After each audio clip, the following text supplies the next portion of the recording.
Moin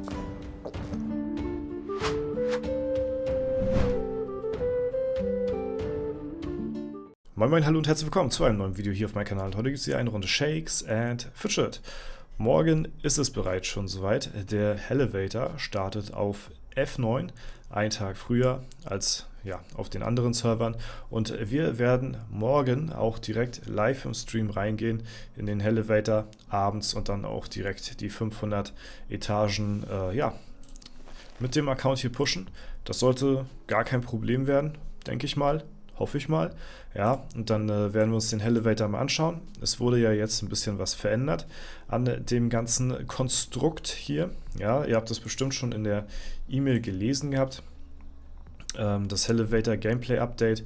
Basierend auf eurem Feedback zum Verbot während des Elevators eine Gilde zu verlassen oder Gildenmitglieder aus einer Gilde zu kicken, haben wir folgende Anpassung gemacht. Das Verlassen einer Gilde als auch das Rauswerfen von Gildenmitgliedern wird wieder erlaubt. Ja, das ist schon mal ein guter Punkt, denn als wir letztes Mal ich weiß nicht mehr auf welchen Server das war, aber als wir bei den Pilzhassern waren, ja, schöne Grüße gehen raus an die Leute von den Pilzhassern, da hatte ich das auch am eigenen Leibe so gesehen gehabt, dass in der Gilde irgendwie 2, 3 Leute mit dem Start des Elevators auf einmal inaktiv geworden sind und du konntest sie halt nicht kicken und musstest sie diese 10 Tage dann mit noch durchcarryen und ja, das hat quasi dann schon einen Platz denn gekostet, so, ne, weil du natürlich aktiv 3 Leute 10 Tage nicht am Start hast und das ist dann auch nicht des Rätsels Lösung, so sag ich mal, ne. Deswegen ist gut, dass sie das wieder erlaubt haben. Ja, es kam ja auch von der Community, dass es vielleicht, ne, so kam das ja zustande, dass es vielleicht doof wäre, so Leute kurz vorher rauszukicken oder sowas dann. Ne? Es muss halt eben alles gut geregelt sein und ich finde, das ist auf jeden Fall so besser gelöst.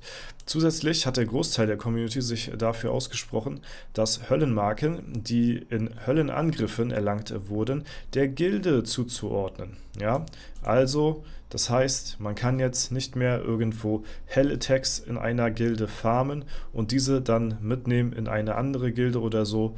Die Hell-Attack-Tokens, die bleiben dann halt auch eben separat in der Gilde, wo man die halt eben auch erfarmt hat. Und das ist wirklich wichtig und richtig, dass sie das jetzt so ein bisschen getrennt haben.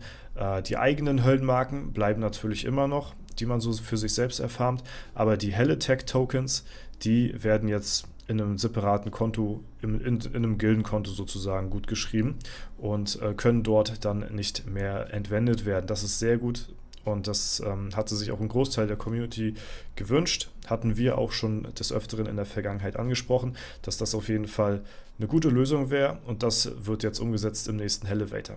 Bitte beachtet, dass alle anderen Höllenmarken bei den Gildenmitgliedern verbleiben und im Falle eines Verlassens einer Gilde mitnehmen.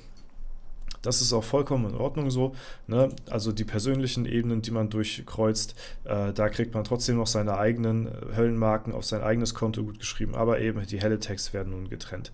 Wir sind davon überzeugt, dass diese Änderungen in eurem Sinne sind und den Spielspaß verbessern wird. Ja, das auf jeden Fall dazu. Ich freue mich schon sehr auf den diesjährigen, wollte ich sagen, aber das ist ja gut, sagen wir mal, ist jetzt der erste Elevator dieses Jahr. Freue ich mich schon sehr drauf mit diesen Änderungen, da kann man auf jeden Fall gut reinstarten, würde ich sagen. Ne? Ansonsten wollte ich euch hier nochmal eine Mail von gestern zeigen, beziehungsweise einen Post. Ja, hier nochmal so ein kleines Statement, beziehungsweise nochmal eine offizielle Aufforderung für alle Leute, die beim letzten Legendary Dungeon halt eben, wie gesagt, unter diese Problematik fallen von den, zu vielen Runs, die man gemacht hat für zu wenig Output, was man bekommen hatte. Ja, wer diese Thematik nicht ganz versteht, beziehungsweise jetzt nicht weiß, was damit gemeint ist, einfach mal 1, 2 Videos zurückgehen. Da habe ich es ausführlich erklärt nochmal. Und das auf jeden Fall dazu. Also ihr sollt euch nochmal dann für die Leute, die das betrifft, halt wirklich dann halt eben auch bei Support melden und dann halt eben schreiben, dass ihr davon betroffen seid. Hat jemand von euch schon mittlerweile eine Gutschrift wiederbekommen? Das würde mich mal wirklich interessieren.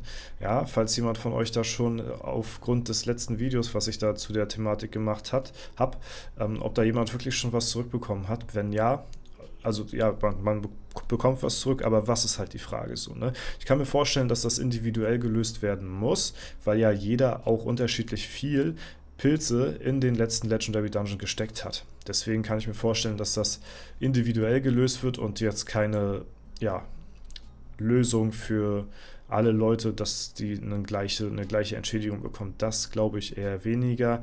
Deswegen wird da, glaube ich, vielleicht sogar genau geguckt, wie, ja, was man da halt eben an Pilzen so verbraten hat. Ne? Also ja, das auf jeden Fall dazu, dass ja, hoffe ich mal, dass die Leute, die halt eben davon betroffen gewesen sind, halt eben dann halt auch die gerechte Entlohnung dafür dann bekommen.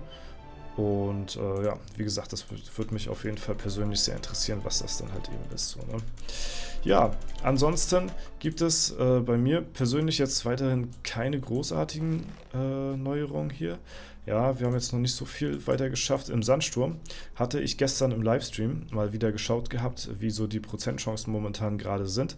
Und wir können tatsächlich 5 Ebenen bewältigen. Dafür müsste ich aber die Runen wechseln, ansonsten wird das zu schwierig, aber tatsächlich mit der richtigen Rune, wir haben jetzt gerade eine Eisrune drauf, deswegen ist es gerade ein bisschen schwierig, aber mit der richtigen Rune haben wir sogar gegen den Typen hier eine 3%ige Chance, was gar nicht mal so verkehrt ist, dafür, dass wir letztes Mal hier eigentlich ja, gar nicht weitergekommen sind, großartig so, ne? Das ist das Geile. Peu à peu kann man immer noch mal ein bisschen mehr schaffen und ja, nachdem kommen dann noch ein paar Gegner, die dann noch mal einfacher sind so, ne? Wenn man immer so einen Blockgegner erledigt hat, dann kommen immer noch mal 2, 3 Gegner, die ein bisschen leichter sind. Das ist auf jeden Fall dazu, deswegen bis 580 würde ich es tatsächlich noch schaffen. Danach kommt aber dann ein Gegner, der not possible ist. So, also der 580. oder 81. Ich weiß jetzt nicht ganz genau, der ist tatsächlich nicht machbar zu meinem jetzigen Zeitpunkt. Allerdings kann sich das halt relativ schnell wenden, das Blatt, wenn man halt eben ja, ein paar Skillpunkte in Ausdauer oder so steckt, einen Hit vielleicht mehr aushält oder so und ja, dann hat man quasi schon die Möglichkeit, Prozentchancen rauszuholen, ein paar minimale so, ne?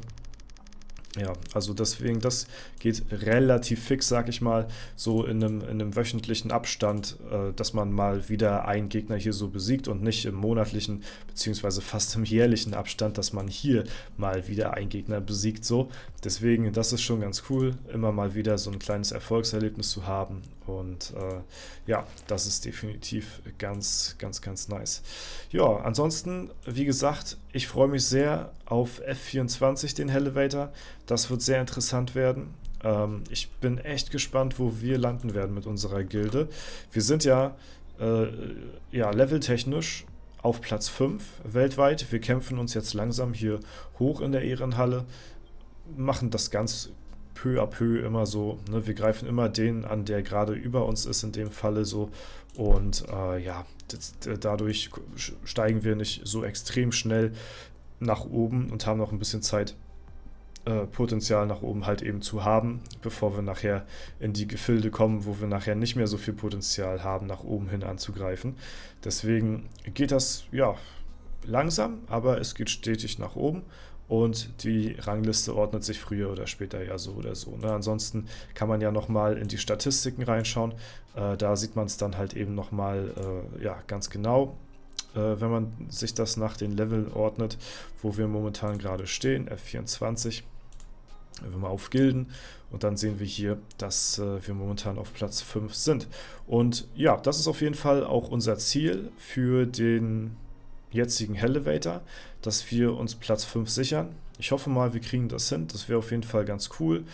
Dann hätten wir tatsächlich nur einen Platz eingebüßt durch diese Serverfusion, weil wir ja vorher auf Platz 4 gewesen sind auf W50, jetzt eben auf Platz 5. Das geht noch vollkommen klar dafür, dass so viel mehr Gilden jetzt halt eben auf den Server hier dazugestoßen sind und deswegen ja, wäre das auf jeden Fall wünschenswert, wenn wir halt eben auch uns diese Position erlangen. Ne? Das werden wir aber dann sehen, wenn es denn soweit ist.